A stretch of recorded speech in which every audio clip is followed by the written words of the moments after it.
Be me, newly appointed department head at a mid-level tech firm. This isn't just a job, it's a mission.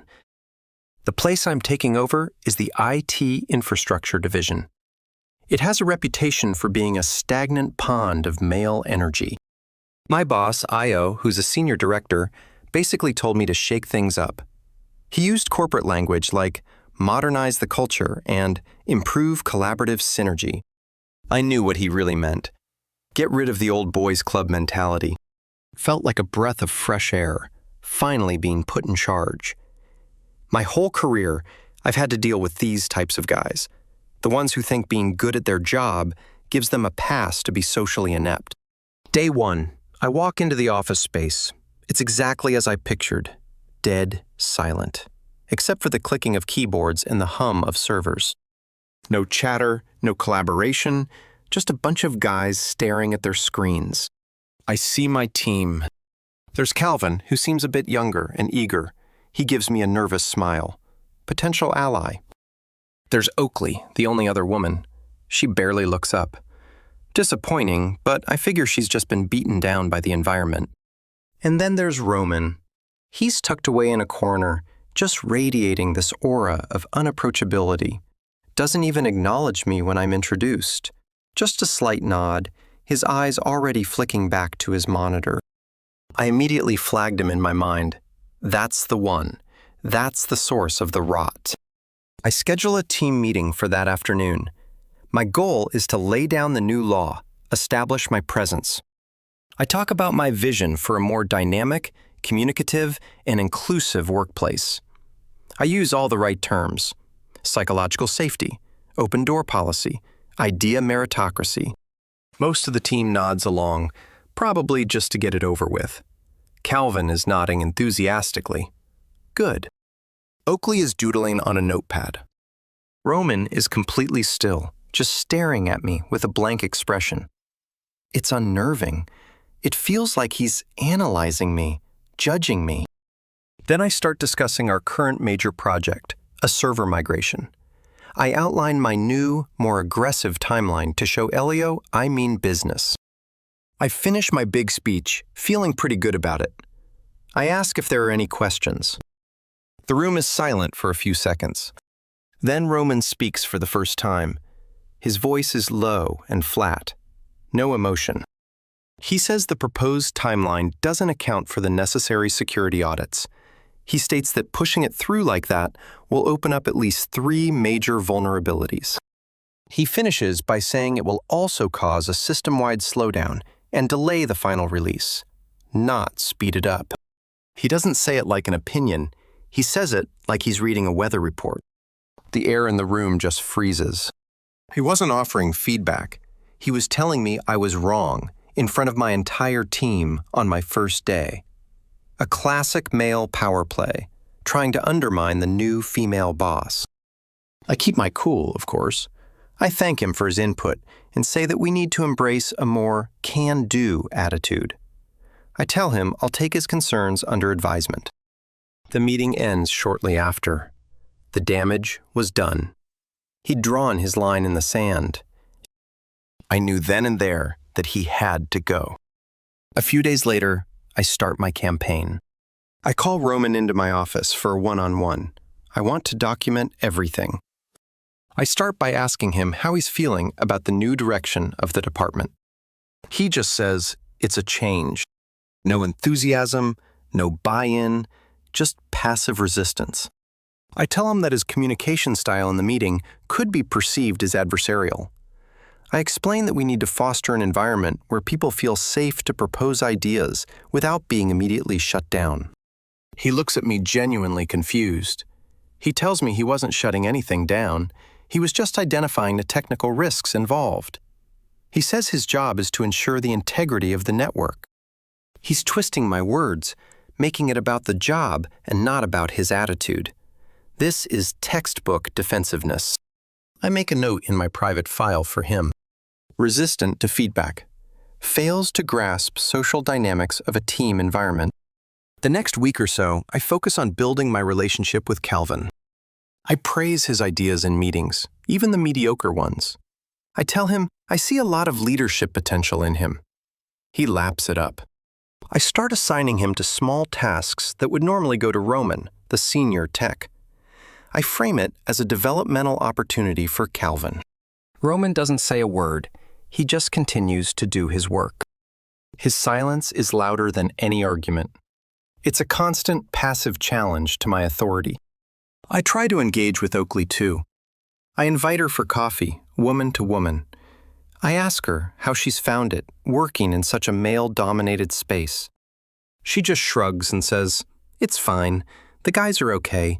They mostly just keep to themselves." She's a lost cause, suffering from some kind of internalized misogyny. Probably thinks she has to act like one of the guys to survive. A major incident happens about a month into my tenure. A critical database server goes down late on a Friday night. It's an all-hands-on-deck emergency. I'm on the phone trying to coordinate, but the technical details are over my head. Calvin is trying his best, but he's clearly out of his depth. Roman is the one who diagnoses the problem. He's on the remote call, his voice calm and steady, giving precise instructions. He ends up working through most of the night to fix it. By Saturday morning, the system is back online. A major crisis was averted. On Monday's team meeting, I make sure to control the narrative. I start by giving a big thank you to the entire team for their hard work over the weekend. I give a special shout out to Calvin for stepping up and showing real leadership during the crisis. I see Roman look up from his laptop for a split second. There's no anger in his eyes, nothing, just a blank, unreadable expression. Then he goes back to typing. He didn't get the credit, and he didn't care. Or worse, he knew he didn't need my validation. That was somehow more insulting than if he'd thrown a fit. It proves he doesn't see me as a real leader. My next move had to be more public. I needed to show not just the team, but my own boss, I.O., that Roman was a problem. An opportunity arises during a quarterly review meeting with Elio and the other department heads. I have to present my department's progress. I know Roman is the one who compiles all the performance metrics and uptime stats. The day before the meeting, I ask him for the data. He sends it in a meticulously organized spreadsheet. In my presentation slide, I deliberately change a few key numbers. I inflate our performance stats slightly, making our efficiency look better than it is. It's not a huge lie, just a bit of corporate polishing. I know Roman is professional to a fault. He wouldn't let incorrect data be presented. We're in the big meeting, my turn to present. I get to the slide with the fudge numbers. I pause. I see Roman, who is required to attend these meetings, shift in his seat. I knew he'd do it. He raises his hand. I pretend to be annoyed, but generously give him the floor. He very politely points out that the figures on the slide seem to be incorrect. He says the actual uptime was 99.8%, not 99.9%, and that the data processing speed had increased by 12%, not 15%. He's not accusatory, he's just correcting the record. This is my moment. I put on a concerned, slightly embarrassed expression. I turn to him and say something like, "Roman, I appreciate your eye for detail, but this is hardly the time or place. It undermines our team's unity when you publicly question my data." I then look at Ilio and say, "My apologies. This is one of the team dynamic issues I've been working to resolve." Elio looks uncomfortable. The other managers are just staring. Roman's face finally shows a flicker of something. Surprise. Confusion. He just says, "I was only clarifying the data I provided." I shake my head sadly. We'll discuss this offline. It was a masterpiece. In one move, I'd painted him as insubordinate, socially unaware, and a problem I was actively trying to manage. After that meeting, the atmosphere in the office got even colder. People started actively avoiding Roman. They saw he was on my bad side, and nobody wanted to be caught in the crossfire. This was perfect. It isolated him. I used this to my advantage. I started talking to Calvin about how Roman's negative attitude was affecting team morale. I'd say things like, "It must be hard for you to innovate when Roman is always so critical." Calvin, eager to be my number two, would always agree. "Yeah, it's really tense." He'd say, "You can feel it." I asked him if he'd be willing to put some of his feelings in an email to me, just for my records, so I could address it with HR if needed. He agreed without hesitation. I now had a witness. My file on Roman was getting thicker. I documented everything. One time, he sent an email that was very direct and to the point about a technical issue. I wrote it up as, "Sends blunt, borderline hostile emails, lacks basic interpersonal skills." Another time, I organized a mandatory fun team-building lunch. Roman declined, saying he had a prior commitment. I documented it as, "Refuses to participate in team-building activities. Actively works against creating a positive team culture."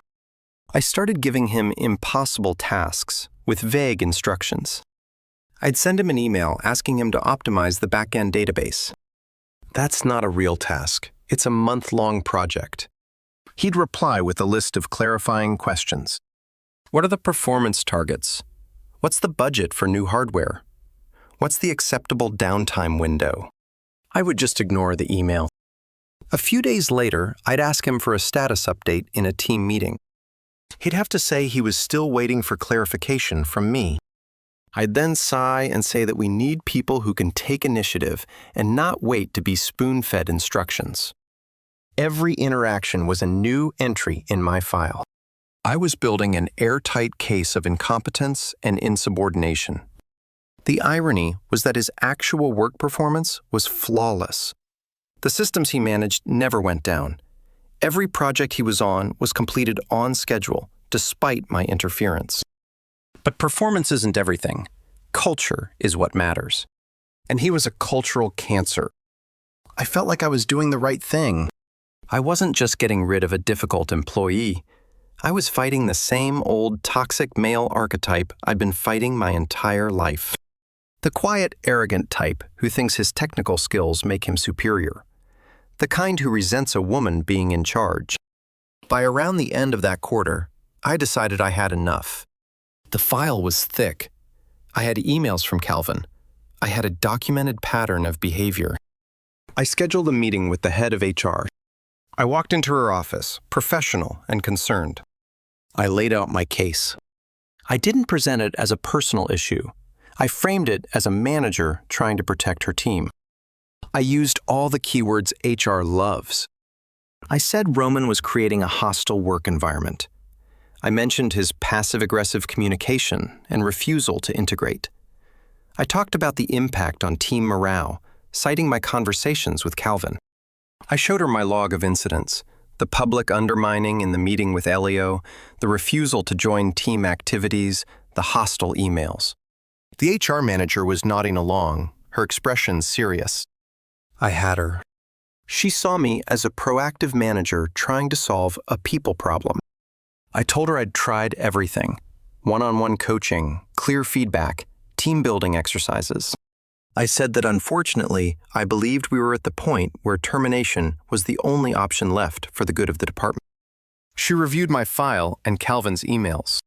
She agreed that I had a strong case.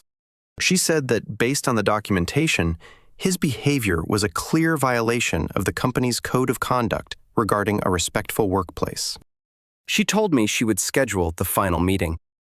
It would be me, her, and Roman. I walked out of that office feeling a huge sense of victory. I had done it. I had followed the process perfectly. I had played the corporate game, and I had won. I was finally going to remove the one element that was holding my team back. I imagined the office without his silent, judgmental presence. It would be a better place, more collaborative, more vibrant. The meeting was set for the following Tuesday. I spent the weekend feeling relaxed for the first time in months. On Monday, I was walking on air. I gave Calvin a nod in the hallway, a little signal that our problem was about to be solved. He gave me a grateful smile. I saw Roman in the kitchen making coffee. He looked at me, and for the first time, I thought I saw something in his eyes. It wasn't anger. It wasn't fear. It was pity. No, that couldn't be right. I was just projecting. He knew nothing. He was about to be fired, and he had no idea. I just smiled a tight, professional smile and walked away. The next day arrived, the day of the meeting. I put on my best power suit. I felt invincible. I walked into the HR conference room a few minutes early. The HR manager was already there arranging some papers. We exchanged pleasantries.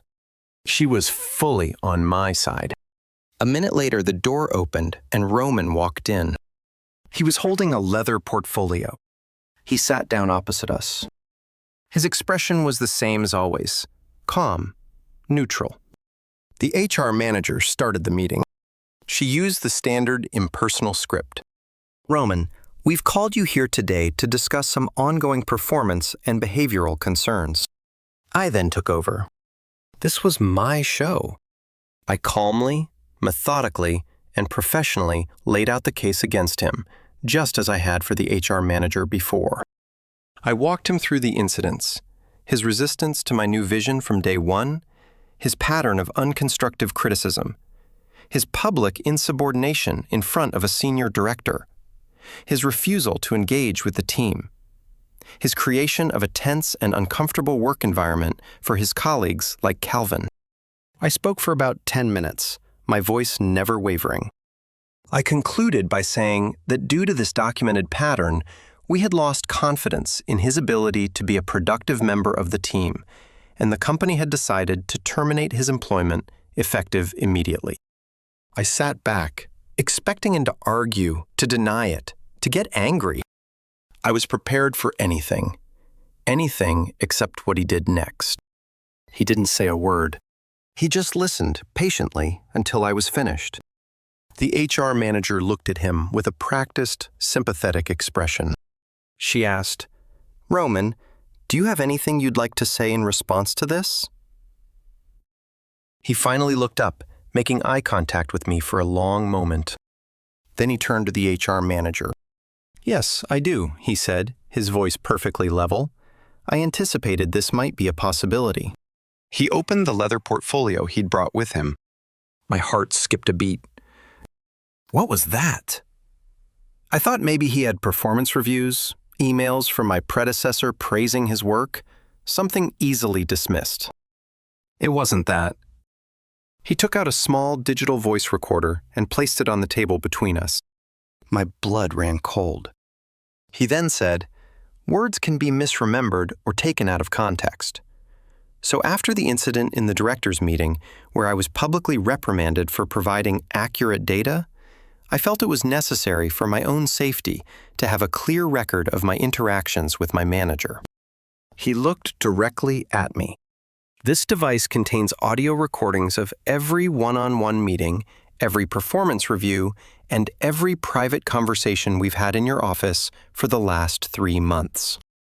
He then turned back to the HR manager. I'm sure if you listen to them, you'll get a very different picture of who was creating the hostile work environment. The silence in the room was absolute.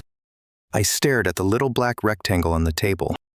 Every lie, every veiled threat, every bit of gaslighting, every time I twisted his words to build my case, it was all on there. I opened my mouth to speak, but no sound came out. My mind was just a vortex of pure, unadulterated panic. My entire world just collapsed into that little black device on the table. The first coherent thought that broke through the static in my brain was damage control.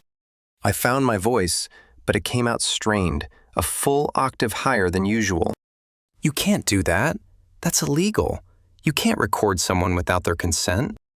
I was grasping at straws, trying to find a rule, any rule, that would make this go away. Roman didn't even look at me. He kept his focus on the HR manager. She was the one who answered, her voice devoid of any of the sympathy she'd shown me just minutes earlier. Her tone was now clipped, official. Our state is a one-party consent jurisdiction for recording conversations. Roman was a party to these conversations. Therefore, his recordings are legally admissible as a personal record. She didn't even need to look it up. She knew the law. My last hope evaporated. The HR manager looked at me, then at the recorder, then back at me. She said, "In light of this new information, we're going to have to suspend this meeting." She stood up. "Roman, thank you for bringing this to our attention. We will need to take this device for review. You'll be contacted by HR with next steps. For now, you can return to your desk."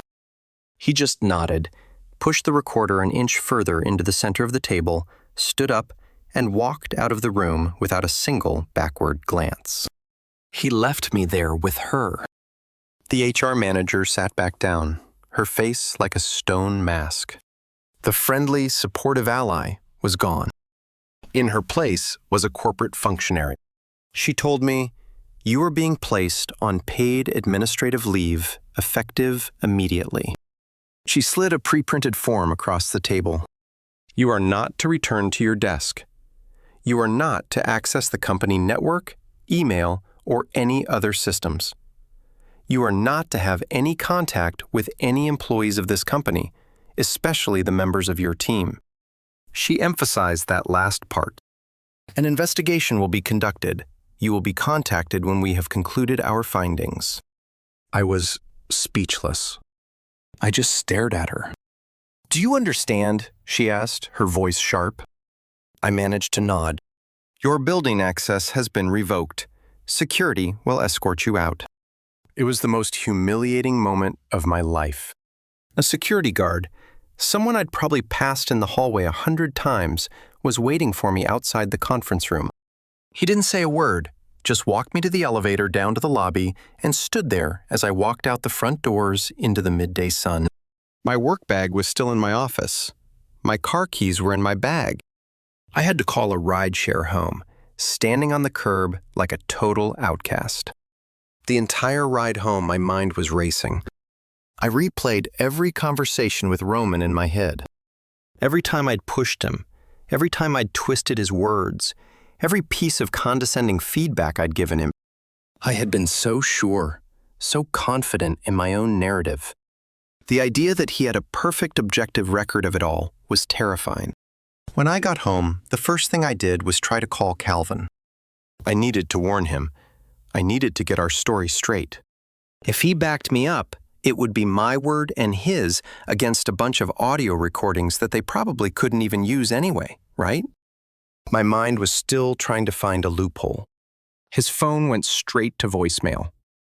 I sent him a text. "Call me urgent." No reply. I tried again an hour later. Voicemail. By that evening, I knew he was ghosting me. He was cutting me loose to save himself. The next 2 days were torture. I was trapped in my own apartment with nothing but my thoughts. No work emails to distract me, no meetings to run, just the echoing silence and the constant replaying loop of my own arrogance. I tried to call Ilio, my boss, on his personal cell. He picked up, but when he heard my voice, he cut me off. "I can't talk to you. This is an active HR investigation. Do not contact me again." He hung up. That was when I truly understood how alone I was. The company wasn't protecting me. It was protecting itself from me. Late in the week, maybe a Friday, I got an email from a woman I didn't know in HR. The subject line was, "Mandatory follow-up meeting." It was scheduled for the following Monday morning at the corporate headquarters downtown. Not my usual office building. My stomach was in knots all weekend. I barely ate. I couldn't sleep. I walked into that building on Monday feeling like I was on my way to my own execution. The meeting was in a different kind of conference room. It was much larger, more formal. The HR manager was there. With her was a man in a very expensive suit who introduced himself as the company's chief legal counsel. That was not a good sign. They didn't offer me coffee or water. They just told me to sit down. The lawyer started speaking. He informed me that they had completed their initial review of the evidence. This included the audio recordings provided by Roman, as well as interviews with other members of the IT department. He said, "We've listened to the recordings, all of them." He opened a file in front of him. We found a disturbing pattern of behavior. He then proceeded to read my own words back to me. He quoted the first one-on-one meeting where I told Roman his factual, technical feedback was adversarial. He quoted the meeting where I assigned him the vague task of optimizing the database, and then ignored his requests for clarification. He quoted my conversation where I accused him of creating a hostile environment for Oakley, despite him barely ever speaking to her. Hearing my own calculated, manipulative words read aloud in the sterile, emotionless voice of a lawyer was a uniquely horrifying experience. They weren't just my words anymore. They were evidence in a case against me. He then moved on to the interviews. We spoke with Oakley. He said, she stated that Roman was quiet and professional, always helpful when she had a technical question, and that she had never once felt uncomfortable or threatened by him. In fact, she stated she felt more uncomfortable by your constant attempts to draw her into a conflict she had no interest in. That stung. The woman I thought was a victim of the patriarchy actually saw me as the problem. Then came the final nail in my coffin. We also spoke at length with Calvin, the lawyer said, his eyes fixed on me. I braced myself. Calvin admitted to coordinating with you to build a case for Roman's dismissal. He provided us with the emails where you prompted him to document his feelings about Roman's behavior. He stated that he felt he was under significant pressure from his direct supervisor, that's you, to create these documents, and that he feared for his own job security if he did not comply. A complete and total betrayal. He had thrown me under the bus, backed it up over me, and then driven it forward again for good measure. The lawyer closed his file. The evidence is overwhelming, he said. You engaged in a sustained and targeted campaign of harassment against an employee. You created false documentation. You attempted to coerce another employee into colluding with you. You have exposed this company to significant legal liability. The HR manager finally spoke. She slid another piece of paper across the table. It was a termination letter. Your employment is terminated, effective immediately, for gross misconduct. She then slid a second, thicker document across. This is a severance agreement.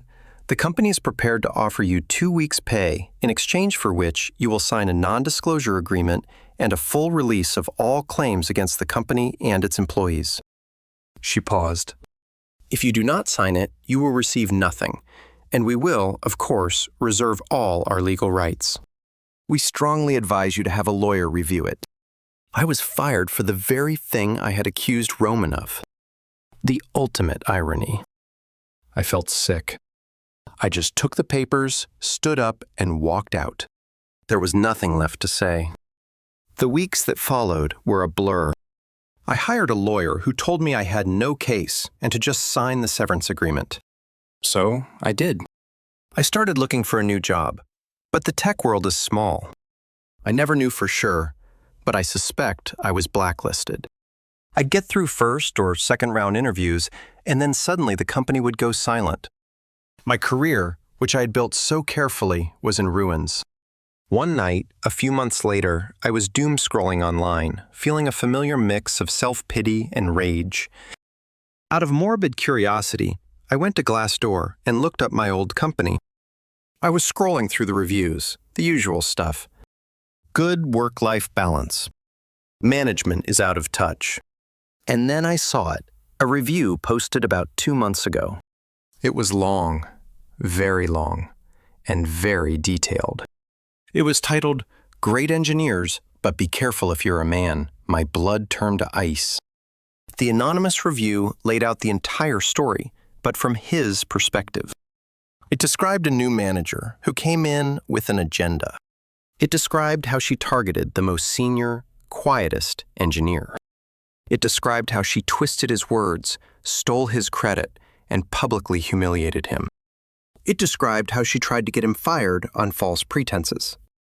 And it described how he had recorded everything to protect himself. The review didn't name me. It didn't have to. Anyone at the company would know exactly who it was about. The final paragraph of the review is what haunts me to this day.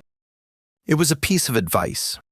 My advice to any man working here, or any man in a corporate environment in general: document everything.